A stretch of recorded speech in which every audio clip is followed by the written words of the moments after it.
मेरे दिए तोड़ के अनुसार माता ललिता द्वारा रौद्र दुर्गा माता रूप में उनके प्रहार से भी महिषासुर का अंत क्यों नहीं हो रहा है?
इस युद्ध में प्रथम बार ऐसा हो रहा है कि माताएं आहत हुई हूं।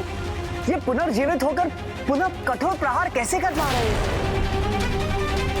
माता मंत्री नाथा को भी आहत कर दिया इस महेश ने। मेरा उपाय सफल क्यों नहीं हो रहा है? अवश्य कुछ तो और तत्व है इनके इस आतंक के पीछे। देवता, यक्ष, किन्नर, गंधर्व, मनुष्य, पशु, पक्षी या कोई भी अन्य चराचर जीवों के पुरुष मेरा वध न कर सके। माता सर्वप्रथम देवी कात्यायनी के रूप में प्रकट हुई, फिर विंध्याचल पर निवास कर विंध्यवासिनी कहलाई। अंततः माता दुर्गा बन पापी महिषासुर का अंत कर महिषासुर मर्दिनी के रूप में प्रकट हुई। अर्थात जो भी पहले हुआ वही उसी क्रम में पुनः करना होगा। महिषासुर मर्दिनी के रूप में प्रकट होने के लिए माता को सर्वप्रथम माता कात्यायनी, फिर माता विंध्यवासिनी और अंततः माता दुर्गा के रूप में आना होगा। तभी वो महिषासुर का वध कर महिषासुर मर्दिनी कहलाएंगी। अब समझ आया, जो कार्य विधि ने नियत किए हैं वो उसी प्रकार होने होंगे। माता कात्यायनी तो सच्ची प्रार्थना और उचित आवाहन से ही प्रकट होंगी, जो ऋषि कात्यायन द्वारा माता को पुत्री रूप में पुकारने पर ही संभव है।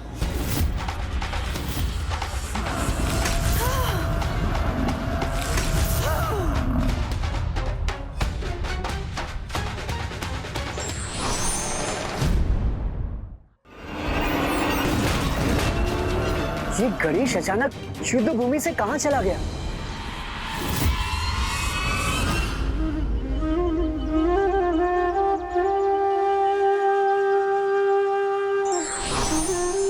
प्रणाम ऋषिवर।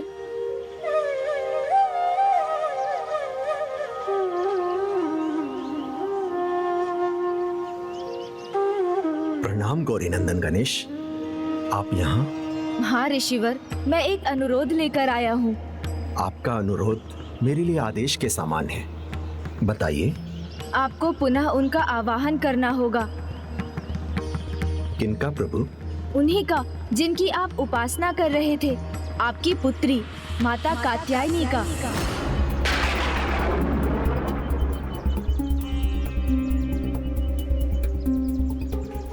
नहीं प्रभु, आप मुझे क्षमा करें। मैं आपके एक आदेश पर अपने प्राण त्याग सकता हूं। परंतु उन्हें फिर से अपनी पुत्री के रूप में? नहीं प्रभु, ये मुझे स्वीकार नहीं। आपको तो सब ज्ञात है गजानन, उन्हें कितनी परीक्षाओं का सामना करना पड़ा था, कैलाश का त्याग करना पड़ा था, यहां तक कि अपने पति और अपनी संतान का वियोग भी सहना पड़ा था।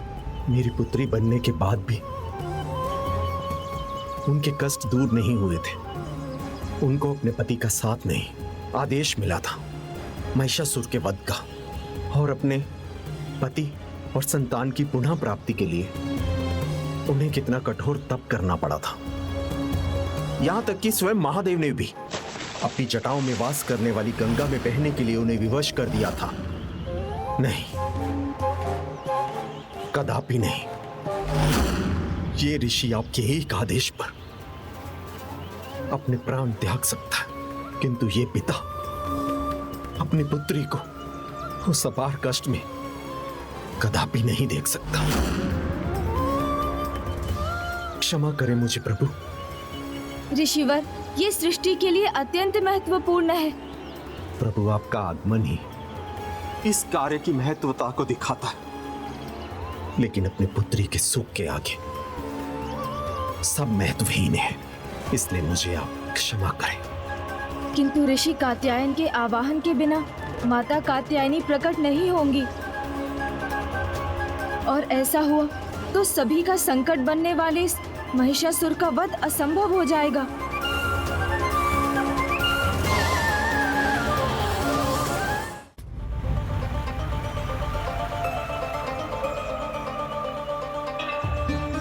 ऋषिवर के आवाहन के बिना माता का कात्यायनी रूप में आना असंभव होगा, और यदि ये संभव ना हुआ तो मैं माता की आशा और उनके विश्वास को असत्य कर उन्हें निराश कर दूंगा।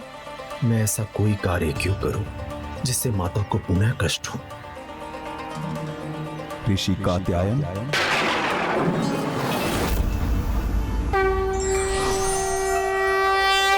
प्रभु गणेश जी,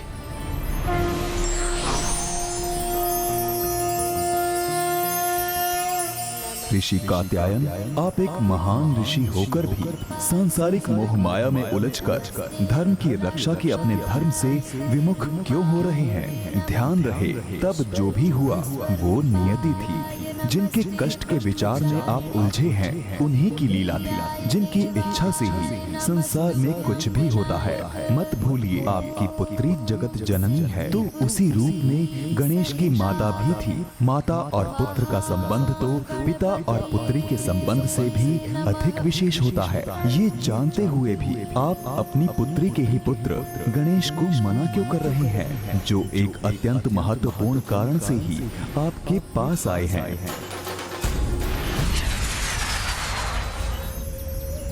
मैं भी कितना मूर्ख हूं। मैं उन्हें मना कर रहा था जो स्वयं मेरी पुत्री कात्यायनी के अंश है, जो देवी माता के ही रूप है। रुकिए प्रभु,